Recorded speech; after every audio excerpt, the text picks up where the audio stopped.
अस्सलाम वालेकुम students. Today जो टॉपिक है वो मिसकैरेज का है।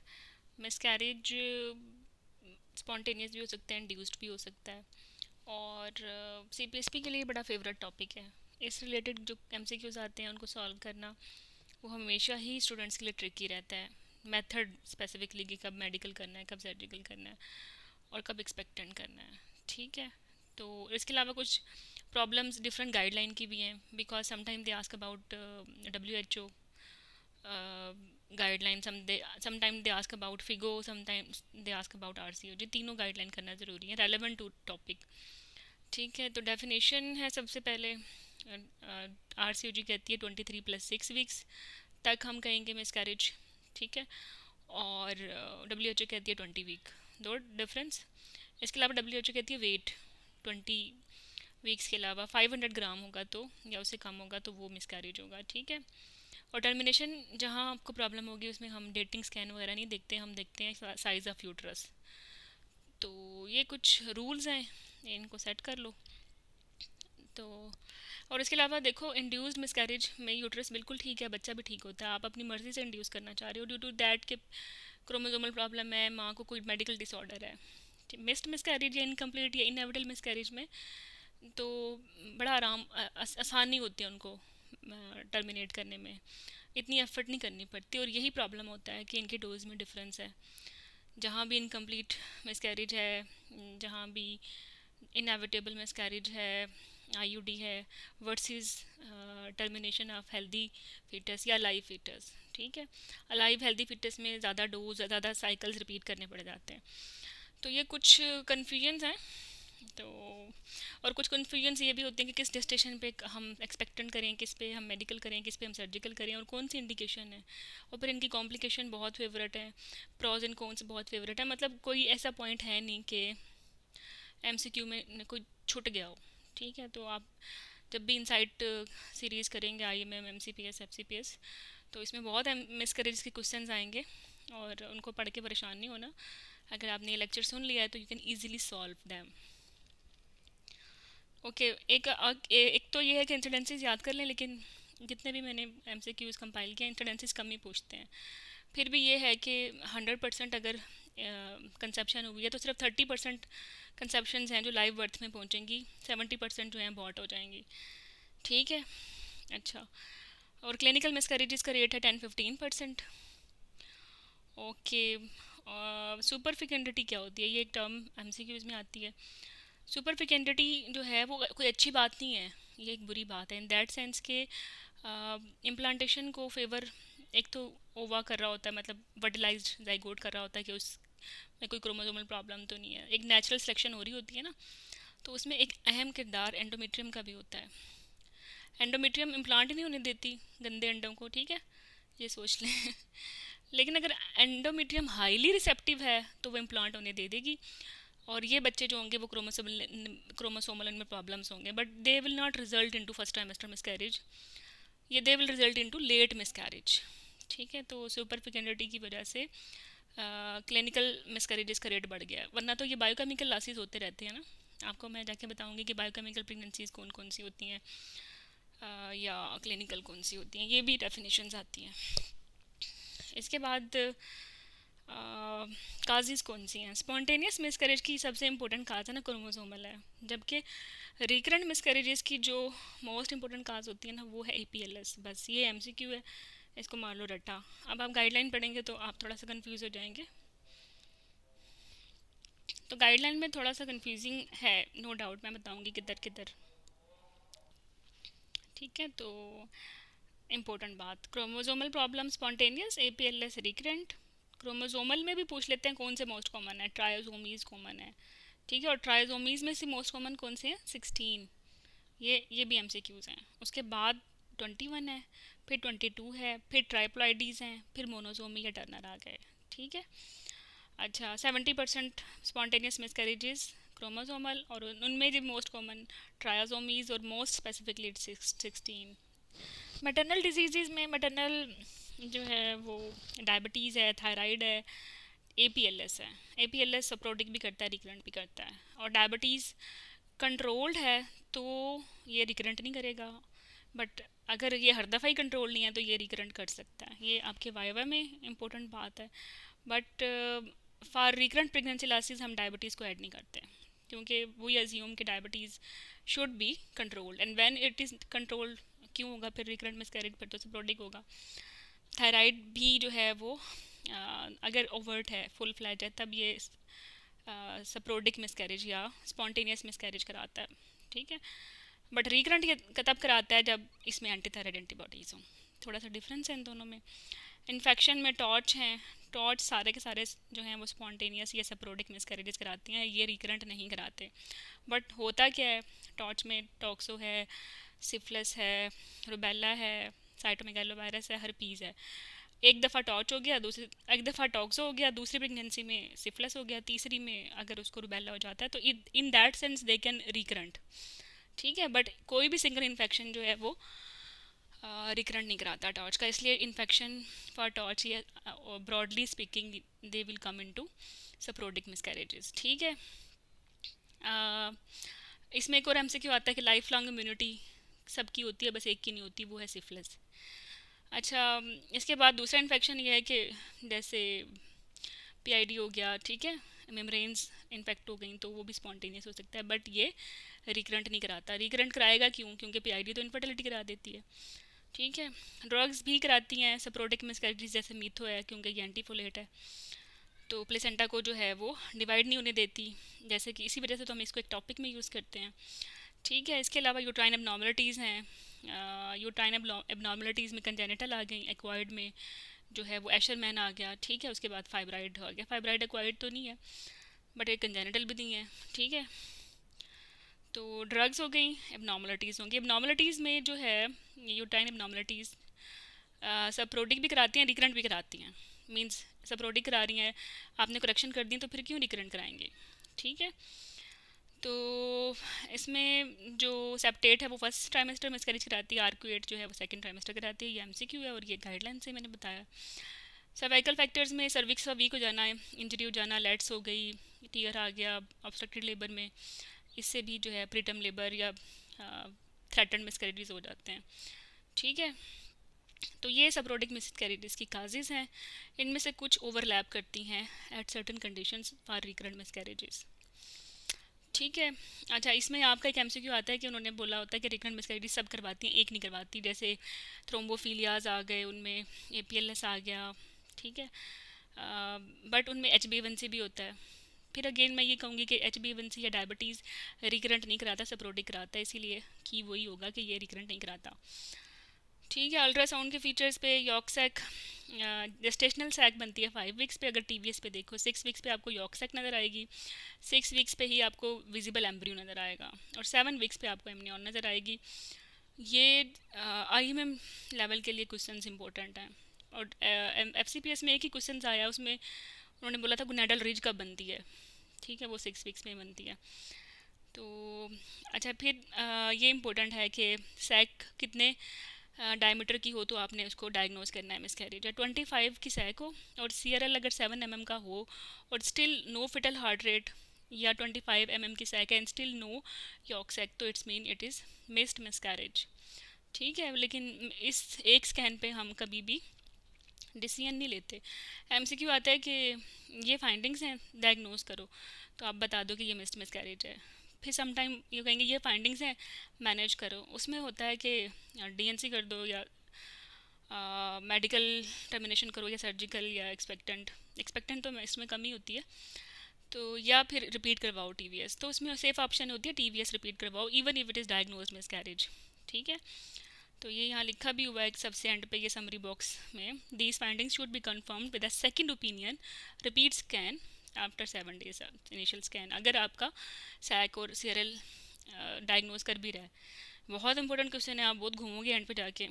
फिर ये डिफरेंशियल डायग्नोसिस हैं, थ्रेटन्ड मिसकैरेज में जो यूट्रस है वो इक्वल टू डेट्स होगी, इनकम्प्लीट में छोटी होगी, कंप्लीट मिसकैरेज में छोटी होगी, मिस्ड मिसकैरेज में इक्वल टू डेट्स भी हो सकती है, छोटी भी हो सकती है।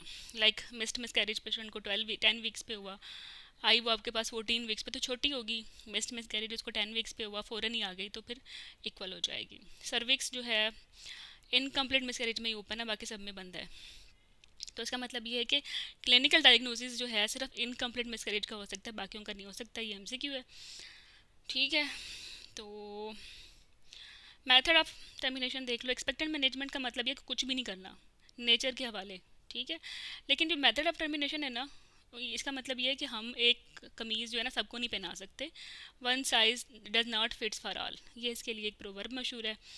तो हम सबको सर्जिकल ऑफ़र नहीं कर सकते, हम सबको मेडिकल ऑफ़र नहीं कर सकते, हम सबको एक्सपेक्टेड नहीं कर सकते, इंडिविजुअलाइज कर सकते हैं, ठीक है।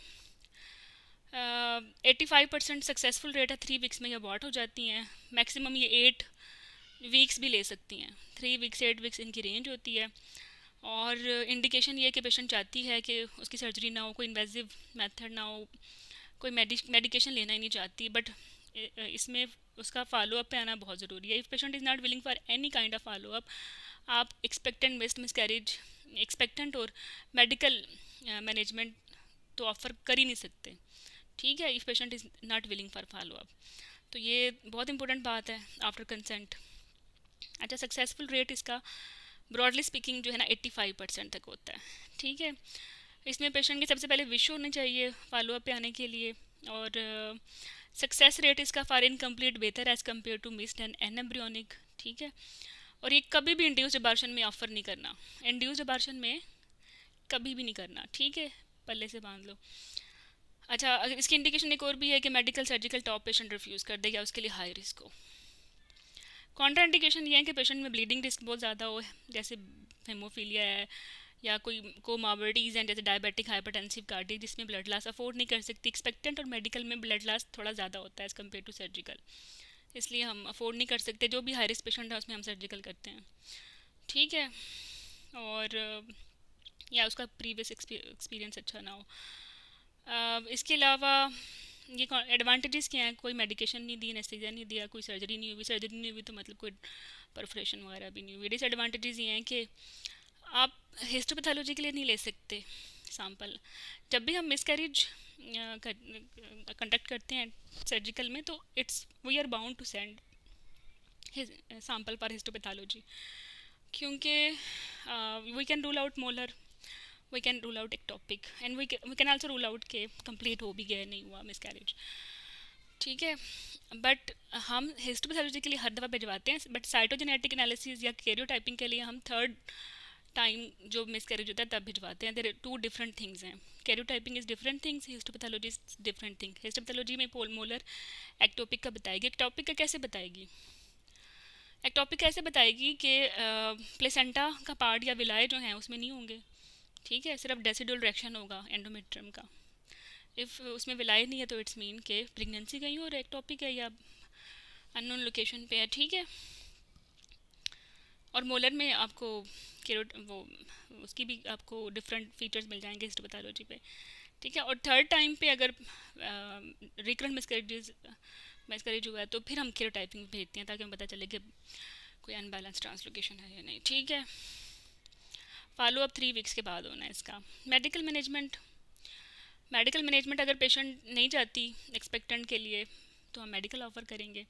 एक्सपेक्टेंट हम 14 वीक्स तक ऑफ़र करते हैं in case of incomplete miscarriage, ठीक है।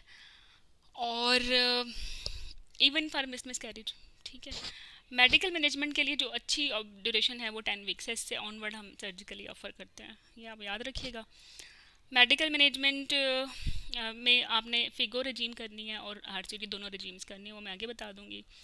सक्सेस रेट जो है ना इसका 72 से 93% तक है और एक्सपेक्टेंट का 75 से 85% तक है। तो एक एमसीक्यू आता है मेडिकल मैनेजमेंट का कि इसका सक्सेस रेट क्या है। अब उसमें ऑप्शन में है ही नहीं 93, तो सबसे हाईएस्ट ऑप्शन उसमें 85 होती है, तो हम वो चूज़ करते हैं। फिर आप लोग कहते हो 85 तो है नहीं, एमसीक्यूज़ की ऑप्शन विल डिसाइड ना। अच्छा, फिर कॉन्ट्राइंडिकेशन वही है, पेशेंट हाई रिस्क हो हेमरेज के लिए या कोमॉर्बिडिटीज़ हो, ठीक है, फॉलो अप पे नहीं आना चाहती। एडवांटेजेस ये हैं कि कोई इसमें जो है एनेस्थीसिया यूज़ नहीं होता बट मेडिकेशन यूज़ होती हैं, ये नो मेडिकेशन ऐसे लिखा हुआ है। डिसएडवांटेजेस ये हैं कि अगेन मोलर एक्टोपिक जो है वो मिस हो सकती हैं, ब्लड लॉस थोड़ा ज़्यादा होता है, पेन ज़्यादा होता है, लॉन्ग ड्यूरेशन होती है, मोर एमरजेंसी एडमिशन्स होते हैं, डायरिया होता है माइजो की वजह से, फीवर होता है माइजो की वजह से। और एक क्लिनिकल सिनेरियो बना के भेजते हैं कि पेशेंट ने माइजो लिया, फीवर हो गया 101, पल्स भी ज़्यादा है, टीएलसी बिल्कुल नॉर्मल है, तो ये सेप्टिक है या माइजो का रिएक्शन है? तो ये माइजो का रिएक्शन है, ठीक है। सेप्सिस के लुक में तो हाइपोथर्मिया है, हाइपरथर्मिया है, टीएलसी तो नॉर्मल हो ही नहीं सकते, ठीक है। और आपने ये सेप्सिस, एसआईआरएस, सेप्टिक शॉक, बैक्टीरीमिया, इनके डिफरेंसेस भी करने हैं, इनके भी क्लिनिकल सिनेरियोज बना के आपको देंगे। ओके, फॉलो अप इसका अगेन 3 वीक्स पे होगा, ठीक है। सर्जिकल मिसकैरेज अगर आप पूछे ना कि फर्स्ट लाइन ट्रीटमेंट मिसकैरेज की क्या है, वो है आपके पास एक्सपेक्टेंट, बट अगर वो कहीं स्टैंडर्ड मेथड किया है तो वो सर्जिकल ही है, ठीक है। सर्जिकल इसलिए है कि 1 विजिट है, लेस पेन है, मोर सक्सेसफुल है, कोई फॉलोअप की ज़रूरत नहीं है, एक्टॉपिक और मोलर भी पकड़े जाते हैं। इंडिकेशन इसकी ये है कि पेशेंट हेमरेज के लिए ज़्यादा रिस्की है, जैसे उसको हेमोफीलिया की पेशेंट है, थैलेसीमिया की पेशेंट है, उसका HB अगर 9 से कम है ना, उसमें भी हम मेडिकल एक्सपेक्टेड मैनेजमेंट नहीं कर सकते, ठीक है। और या कोमॉर्बिडिटीज कार्डिक है या डायबिटिक, तो उसमें भी सर्जिकल ही करना होता है। ये कान खोल के सुन लो, बहुत MCQs आएंगे, फिर कहोगे क्या करें, सर्जिकल करें, मेडिकल करें, एक्सपेक्टेंट करें, ठीक है। और समटाइम वो आपको सिनेरियो बना के देते हैं कि इनकम्प्लीट मिसकैरेज का, कि इसमें एक अप्रोप्रिएट ट्रीटमेंट क्या है, उसमें इनकम्प्लीट का सिनेरियो है तो अप्रोप्रिएट एक्सपेक्टेंट होगी, ठीक है, 14 वीक तक।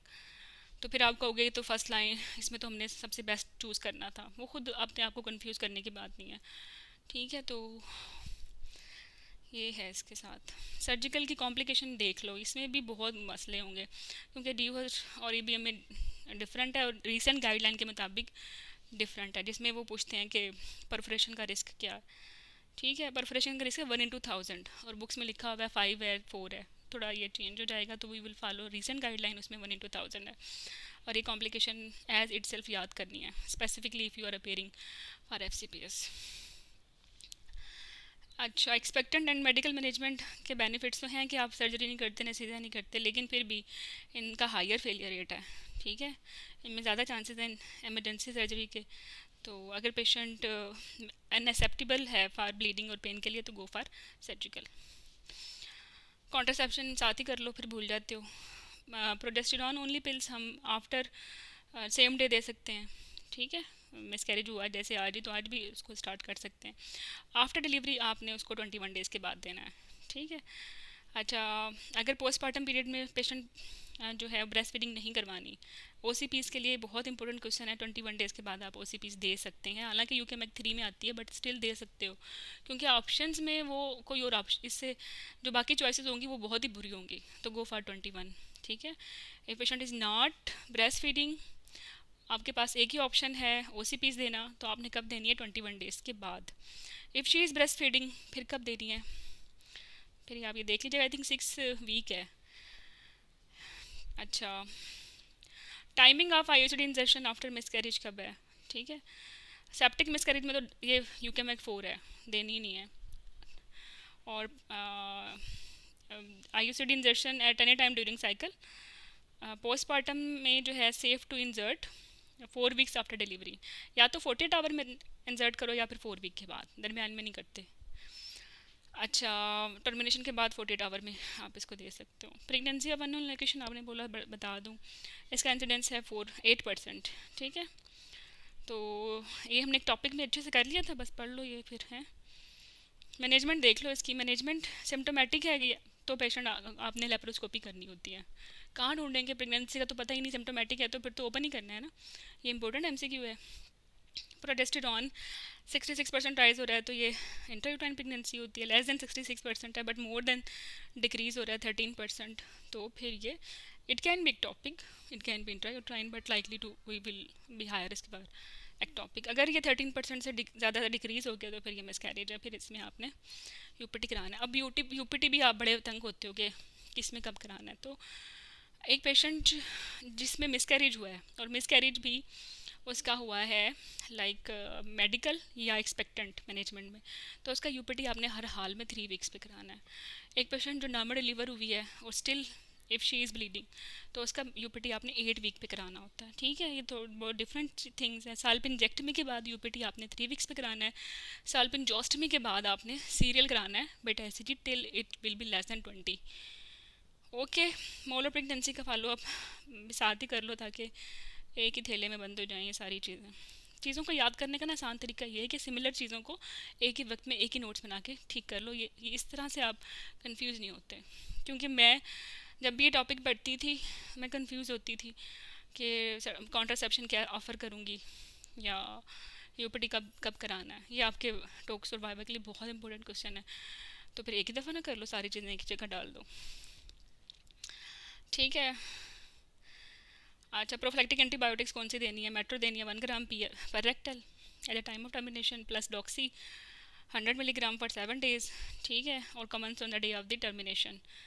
और एंटी डी भी साथ ही कर लो। मिसकैरेज या threatened miscarriage more than 12 weeks से तो देना होता है।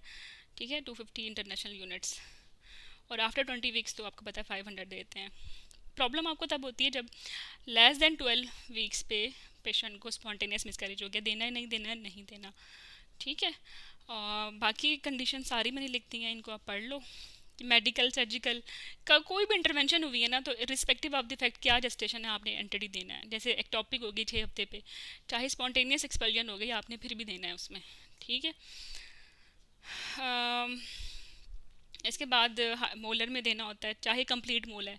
आप कहोगे पेटर्नल टिश्यू ही नहीं है तो फिर क्यों दें? वो तो 3 हफ्ते बाद हिस्टोपैथोलॉजी आएगी। ठीक है, लेकिन सेफ साइड पे even if it is complete mole आप दे दें। ठीक है। आइडली नहीं देना होता कंप्लीट मोल में, लेकिन उसका पता तो लेट चलेगा ना। We will miss 72 hour window period. अच्छा, इसके बाद ईसीवी में देना है, ट्रॉमा में देना है, एपीएच में देना है, स्टिल बर्थ में देना है, सेक्शन में देना है, मैनुअल रिमूवल ऑफ प्लेसेंटा में देना है। ठीक है। 20 वीक के बाद 500। और क्वांटिफिकेशन भी करनी है, बट 20 वीक से पहले होता है तो क्वांटिफिकेशन नहीं करनी होती। ये बहुत इंपॉर्टेंट है। ठीक है। और ये एंटी के और भी मैंने टेबल्स बना लिए हैं, भेज भी दिए हैं ग्रुप में, पढ़ लो फिर। ओहो, ये बहुत इंपॉर्टेंट है। ये तो बहुत इतना अच्छा नहीं लिखा हुआ क्योंकि कॉपी पेस्ट किया है, बट ये गूगल से ना इसको छाप लो। माइजोप्रोस्टोल 2017 रेजीम्स। ठीक है। इसकी टैबलेट होती है ब्रीकी या के नाम से आती है, साइटोटेक के नाम से आती है। हर एक में होते हैं एक टैबलेट में 200 माइक्रोग्राम। उसी के मुताबिक डोज एडजस्ट करनी होती है। ठीक है। तो ये आप लोगों को जो है बड़ी भूलती है कि टर्मिनेशन में क्या करना है, मिसकैरेज में क्या करना है, राइपनिंग कैसे करनी है फर्स्ट टाइमेस्टर में, सेकंड में, आफ्टर 28 वीक। और ये डोज बहुत भूलती हैं। तो मैंने कुछ इसके टेलीफोनिक नंबर्स बनाए हुए हैं। ठीक है, बहुत हैंडी हैं। वैसे एमसीक्यूज़ में कम ही आते हैं, टॉक्स में आते हैं, या फिर आपकी रूटीन डेली लाइफ में आपको तंग होते हैं, आप किसको कैसे करें। मींस इंड्यूस्ड अबॉर्शन में डोज ज़्यादा होगी, क्योंकि मैंने आपको बता चुकी हूँ, बच्चा तो अलाइव है, आप इंड्यूस कर रहे हो ना। ज़बरदस्ती आप यूट्रस से बच्चा आउट करोगे, आपको बहुत एफर्ट करनी पड़ेगी। नेचर की तरफ से मिसकैरेज हो रहा है तो उसमें आपको थोड़ी बहुत डोज देनी पड़ेगी, या वो खुद ही हो जाएगा। इसलिए डोज का फ़र्क पड़ेगा। जहाँ सबलिंगुअल है डोज कम आएगी, जहाँ जो है ब्लीडिंग बहुत ज़्यादा हो रही है वहाँ वजाइनल नहीं देना, रेक्टल रूट से नहीं देना, कोई सेफ्टी डाटा नहीं है। ठीक है, ये यहाँ लिखा भी हुआ है इधर कहीं, पढ़ लेना इसको। ठीक है, ये जो माइजो 2017 है, इसके एंड पे ये जो ये चीज़ें हैं ना, ये सारी बातें यहाँ लिखी हुई हैं। अच्छा, इसके बाद टेलीफोनिक नंबर्स को फिर मैं अलग वीडियो में बता देती हूँ। रेगुलर मिसकैरेजेस की फिर लेक्चर अलग हो जाएगा। ठीक है।